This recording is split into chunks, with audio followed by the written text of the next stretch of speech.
নিজের স্বার্থের জন্য অন্যের সাজানো স্বপ্নগুলো ভেঙো না।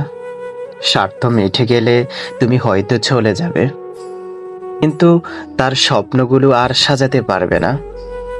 মানুষ সবচেয়ে বড় ভুল করে তখনই, যখন সে কারো প্রতি অসম্ভবভাবে দুর্বল হয়ে পড়ে। আমি সেই পাখি যার ঠিকানা নেই, আমি সেই আকাশ যার চাঁদ নেই, আমি সেই সাগর যার তীর নেই, আমি সেই মানুষ যার কষ্ট বোঝার মতো কোনো মানুষ নেই। যখন কেউ তোমায় সব সময় মিস করে, তখন হয়তো তোমার খুব বিরক্ত লাগে, কিন্তু কষ্ট সেদিনই পাবে যেদিন বুঝতে পারবে তোমাকে মিস করার মতো কেউ নেই। হৃদয়ে জায়গা দেওয়া মানুষগুলোই একসময় হৃদয়ে আঘাত করে চলে যায়। এটাই বুঝি সত্যিকারই বাস্তবতা। আমি থাকবো না, হয়তো চলে যাব ওই দূর ঠিকানায়। তুমি ডাকলেও আমি আর আসবো না। তখন আমার ঠিকানা হবে ছোট্ট একটা ঘর, ঘুমিয়ে থাকবো একা নীরবে। মাঝে মাঝে কষ্ট পাওয়া ভালো, কারণ কষ্টই মানুষকে পরিবর্তন করে, আবার সেই কষ্ট মানুষকে শক্তিশালী করে। ফেলে আসা এক নদীর ধারে খুঁজে বেড়াই আমি তারে, দেয় না দেখা সে আমায় কবু, তার খেয়াল রেখো তুমি প্রভু। প্রেম আসে মানুষের জীবনে আলো নিয়ে, আর প্রেম যখন চলে যায় কাহুকে পেলে, তখন তার মনে হয় মরণ কান্না যেন তাকে ছুঁয়ে যায়। পাহাড়ের উপর দাঁড়িয়ে আকাশকে যতটা না কাছে মনে হয়, আকাশ ততটা কাছে নয়।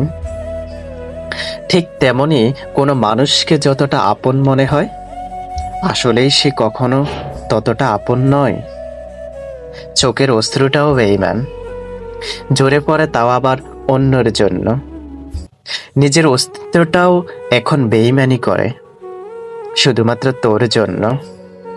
কাগজের নৌকাটা না হয় খেলনা, কিন্তু তোমার দেখানো স্বপ্নগুলো কি পেলনা ছিল? সত্যিকারে ভালোবাসার মানুষগুলো খুব বড় রকমের বেহায়া হয়।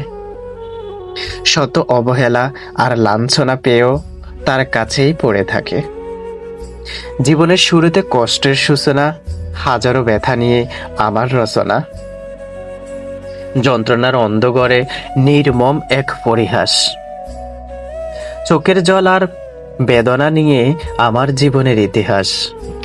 জানি না এই অবুঝ হৃদয় কার অপেক্ষায় আছে, জানি না এই সরল মনে কার জায়গা হবে। শুধু জানি হৃদয়ের ঘরে যাকে রাখবো, সারা জীবন তাকেই ভালোবাসবো। সারাক্ষণ কেন যেন ভাবাও, মায়াবী মায়া জলে জড়াও, নিজের মতোই হঠাৎ দেখা দাও, ইচ্ছে করেই আবার হারিয়ে যাও। তোমার আর আমার দূরত্ব হয়তো 100 মাইলের, কিন্তু চোখ বন্ধ করলেই তুমি আমার পাশে। ভালোবাসার মানুষটা কাছে না থাকলেও তার জন্য পাশের সিটটা খালিই পড়ে থাকে।